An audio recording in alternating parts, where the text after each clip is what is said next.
Olá, meus irmãos, graças a Deus. Vamos para mais uma aula do nosso curso de bacharel em teologia e de teologia ministerial.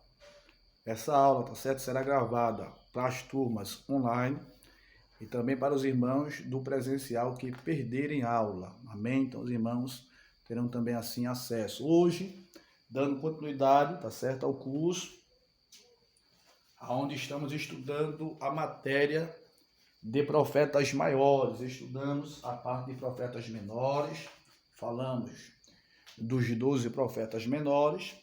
Vamos estar falando agora dos 5 livros dos profetas maiores. São 5 livros e 4 profetas maiores, ok? Na aula passada nós falamos da autoridade profética, falamos que a base da autoridade profética é a inspiração e a revelação de Deus. Falamos assim de algumas particularidades. Hoje vamos estar falando do ofício do profeta. Deus, ele era o representante maior da nação de Israel. Depois do período dos juízes,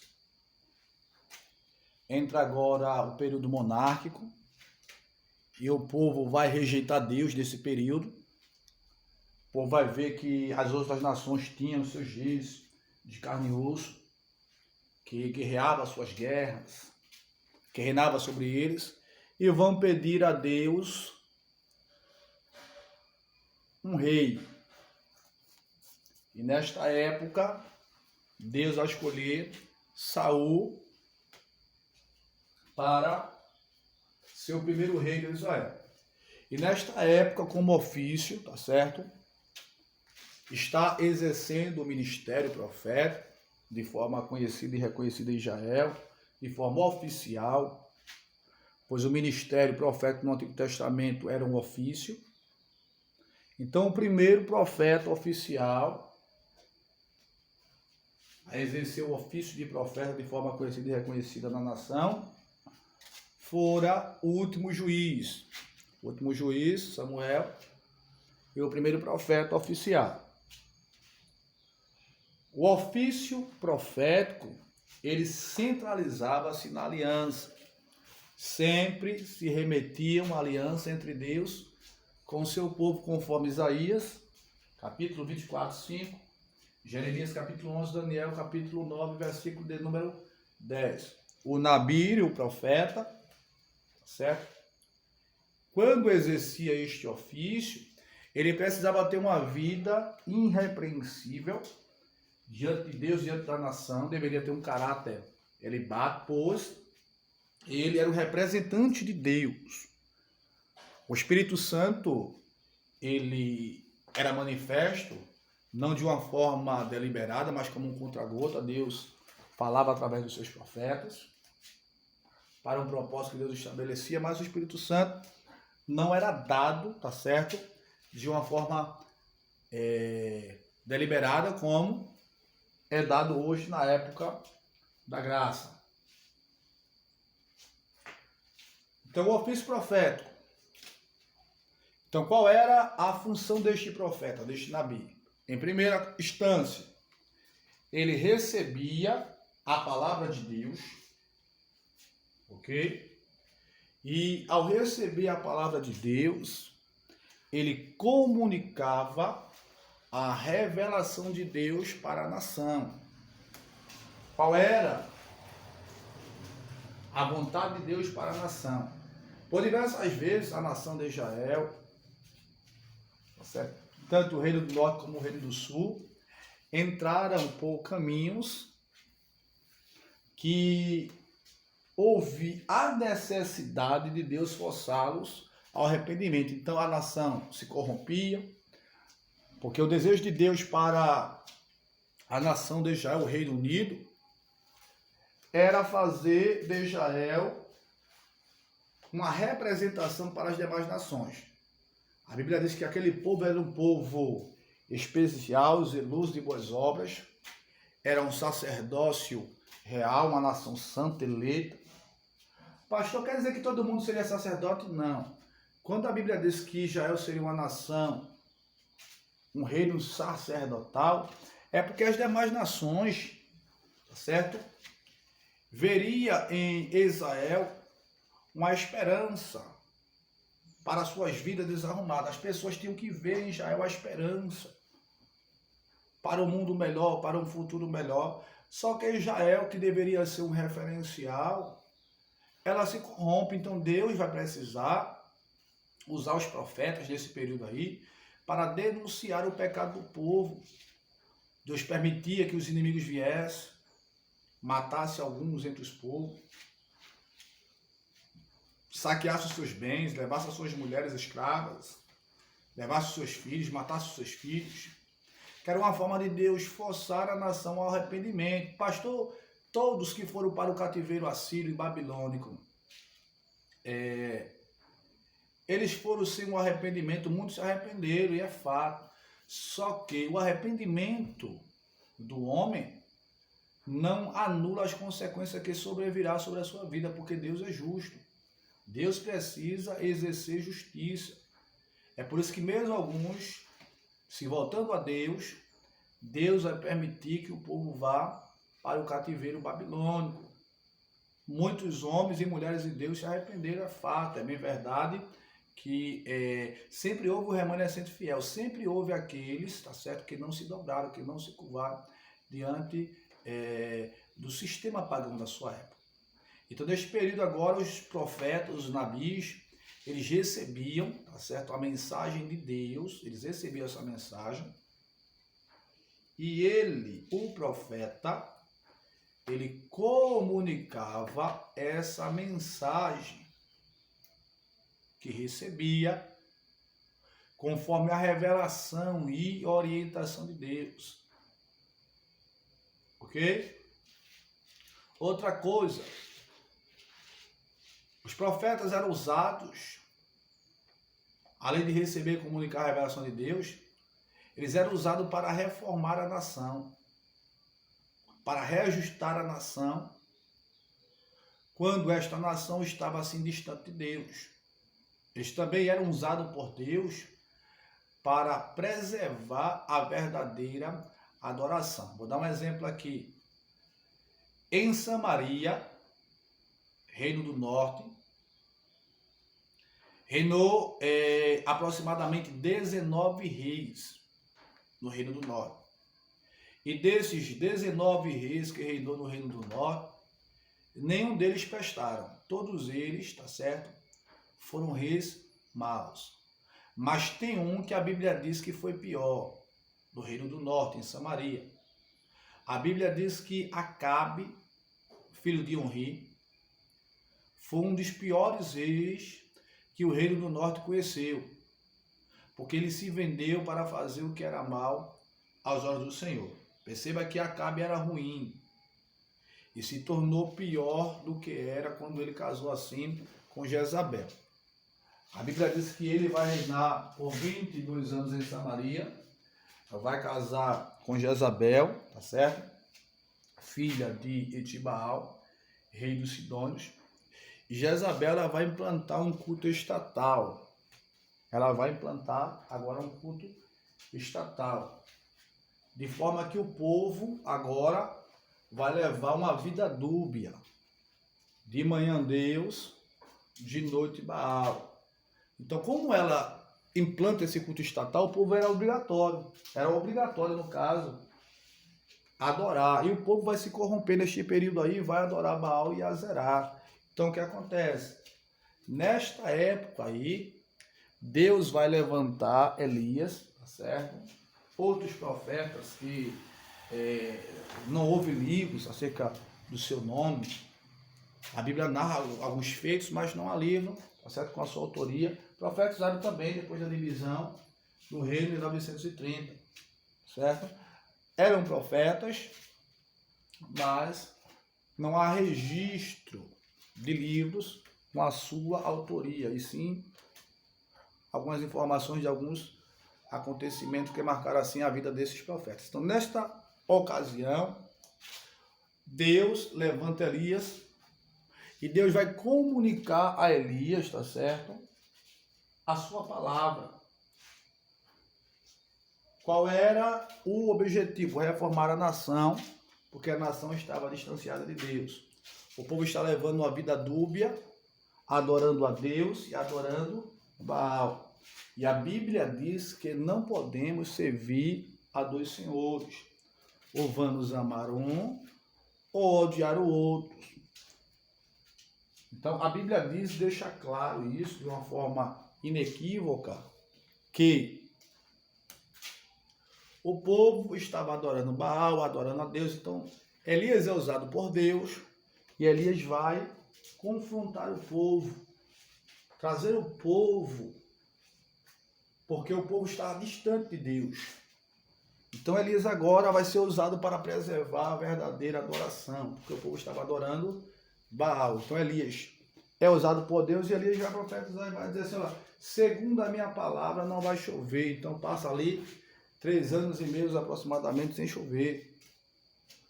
Depois Elias vai confrontar o povo, vai dizer ao povo, olha, até quando cocheareis entre dois pensamentos?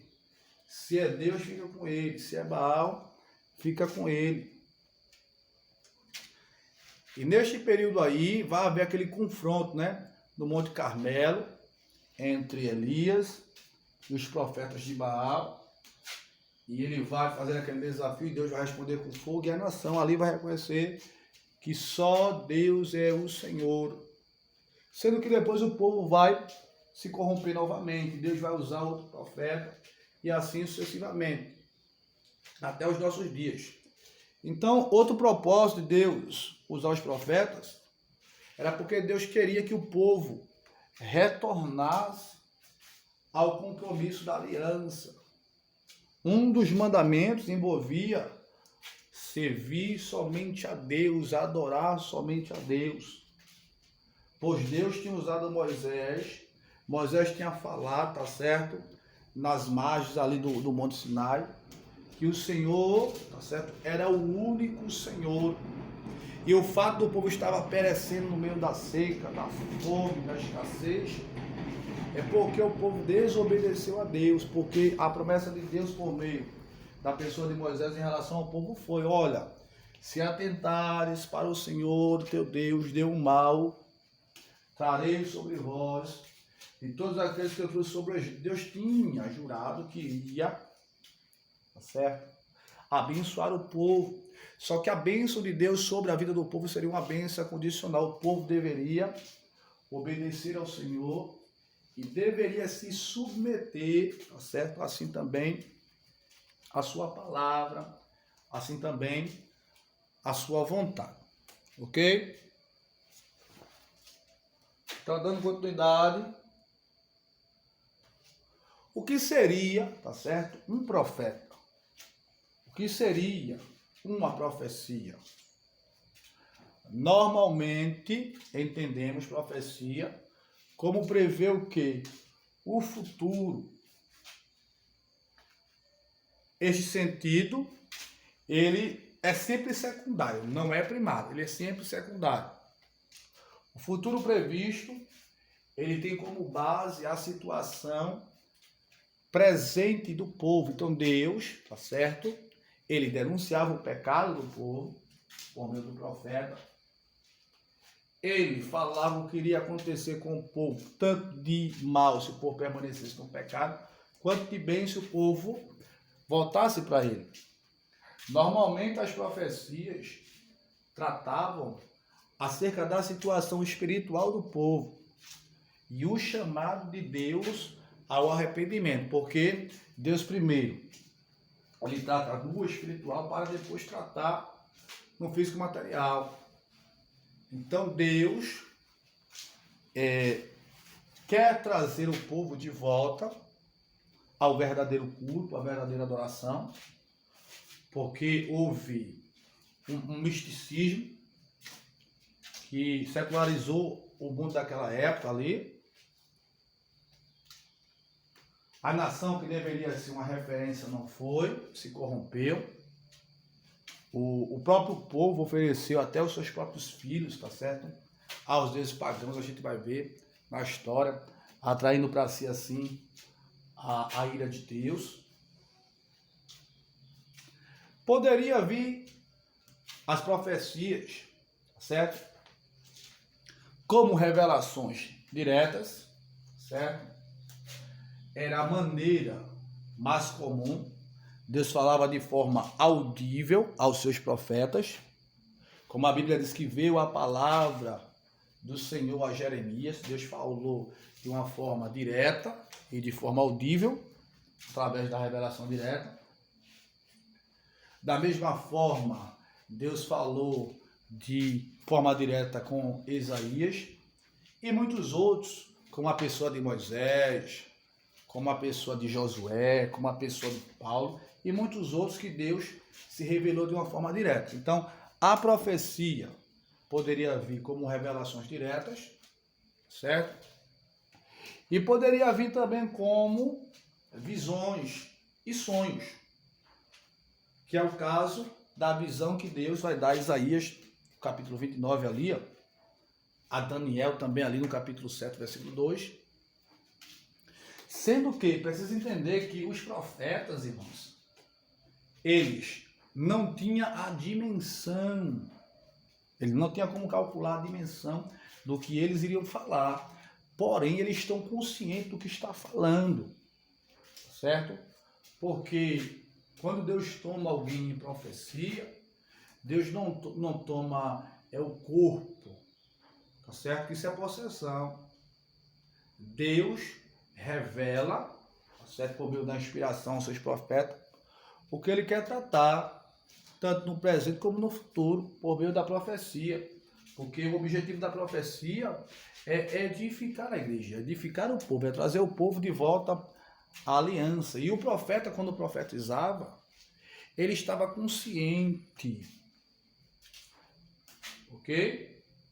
Eles não estavam inconscientes, sem saber o que viu, sem saber o que ouviu, como se Deus tomasse o seu corpo, a sua mente, sem ele saber de nada do que está fazendo. Não é bem dessa forma, tá certo? Eles falavam, não tinha dimensão do que eles iam falar, mas eles falavam conscientemente, tá certo? Sabendo que estava falando, porque eles sabiam que eles estavam sendo usados por Deus e a sua boca era um canal para transmitir os oráculos de Deus. Então a profecia pode acontecer por revelações diretas, pode vir como visões e sonhos e poderiam ser ações simbólicas, também chamadas de profecias de representação ou parábolas produzidas, certo? Vou dar um exemplo. Isaías vai falar da parábola da vinha, que Deus vai plantar uma vinha em um outeiro fértil, vai cercar de sebe, vai limpar e esperou que desse uvas boas, mas deram uvas bravas, né? Aquela parábola ali é uma parábola que aponta para quem? Para a nação de Israel, que Deus investiu em Israel, tirando Israel do Egito, fazendo de Israel uma nação. Queria Deus fazer de Israel um reino de sacerdotes, um referencial para as demais nações.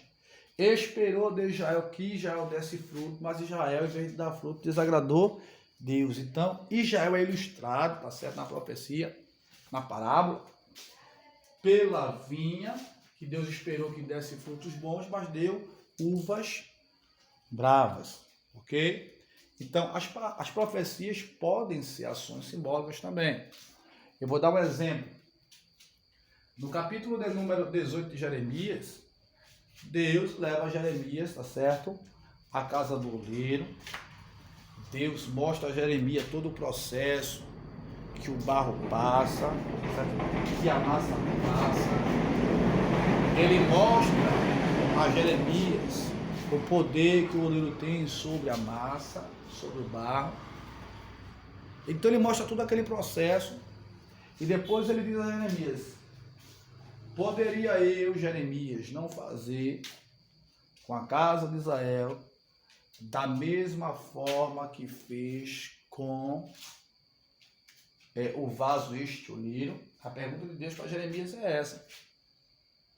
E no verso 1, capítulo 19 em diante, se percebe que depois dessa visão aí, Deus dá a orientação a Jeremias para que Jeremias vá e compre o quê?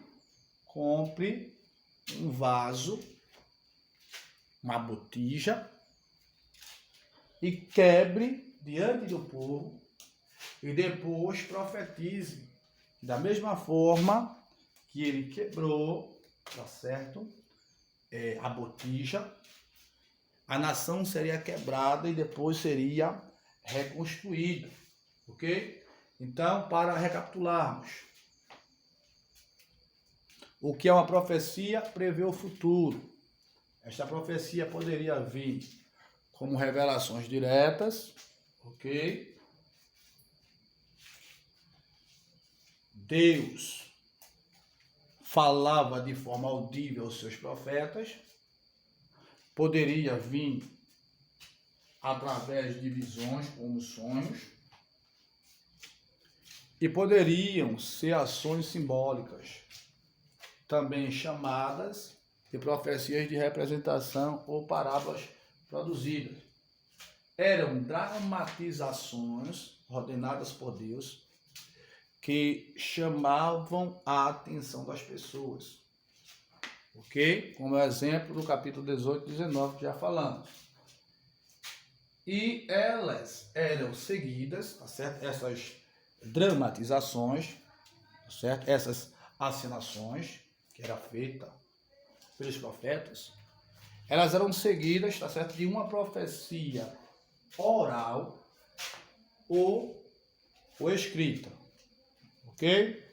Então vamos lá. O profeta e o transe, né?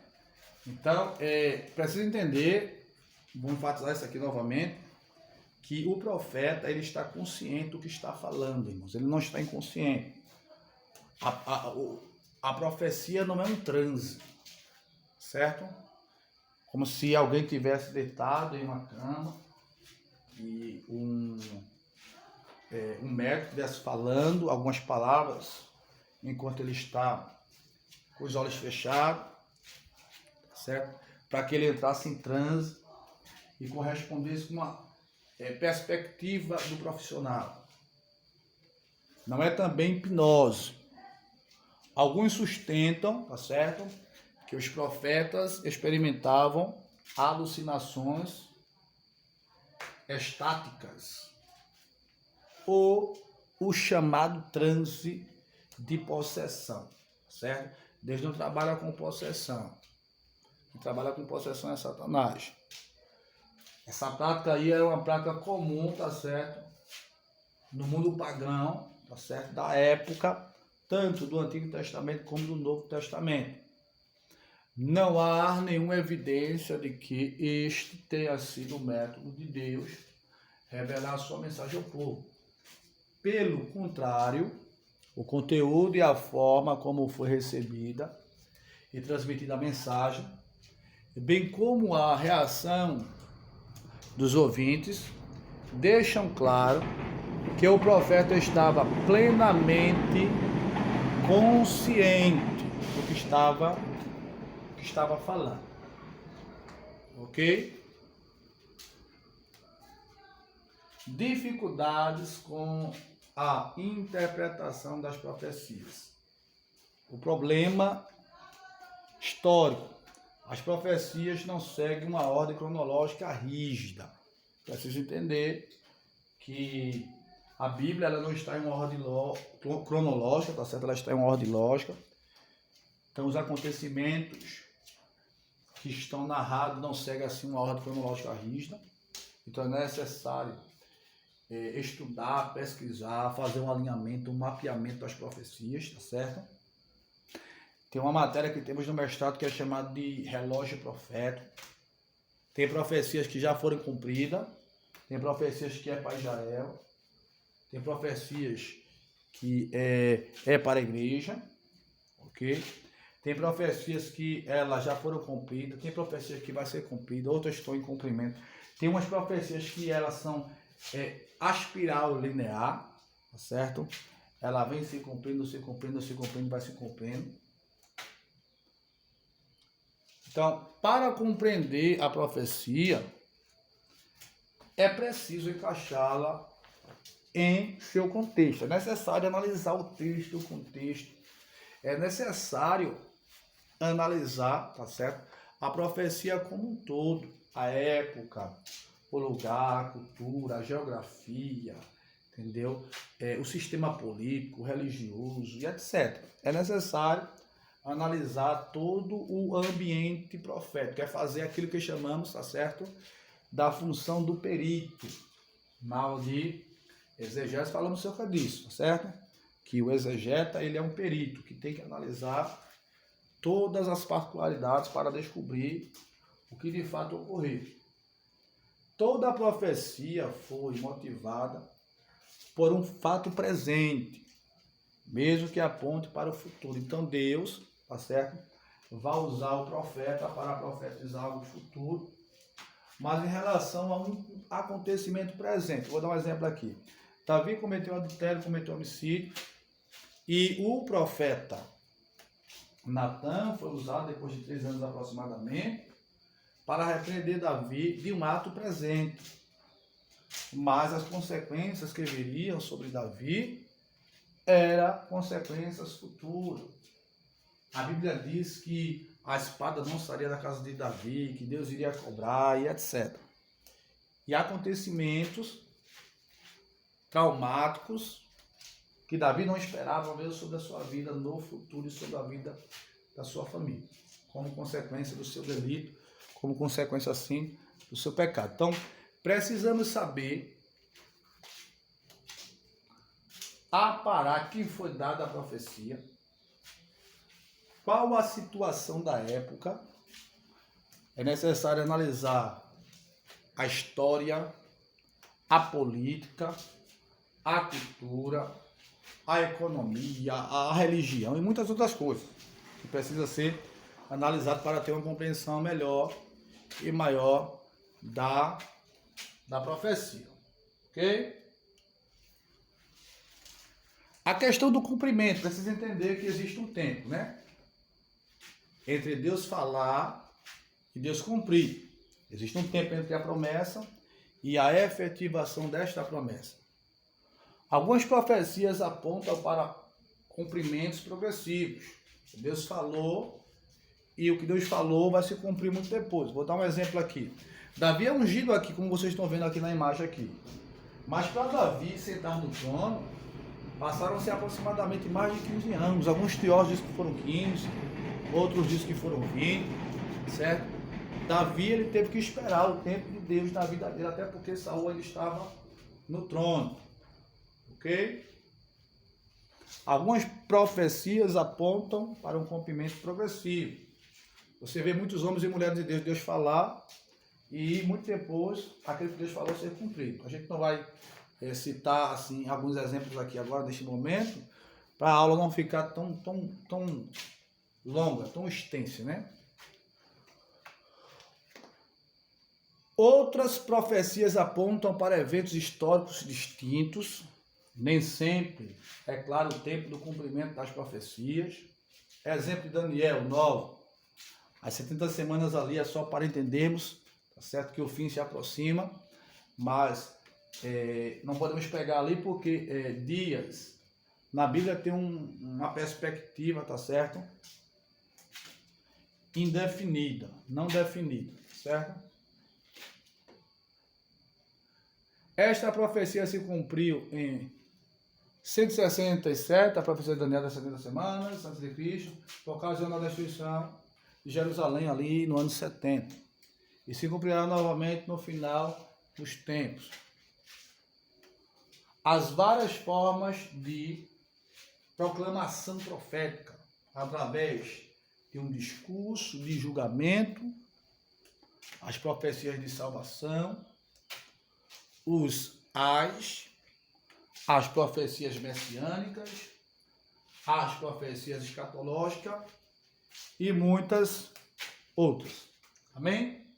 Então, na próxima aula, vamos estar falando dos ricos tipos literários, tá certo? das profecias. Então, querendo Deus, na próxima aula, vamos estar assim, dando continuidade. Deus abençoe assim os irmãos.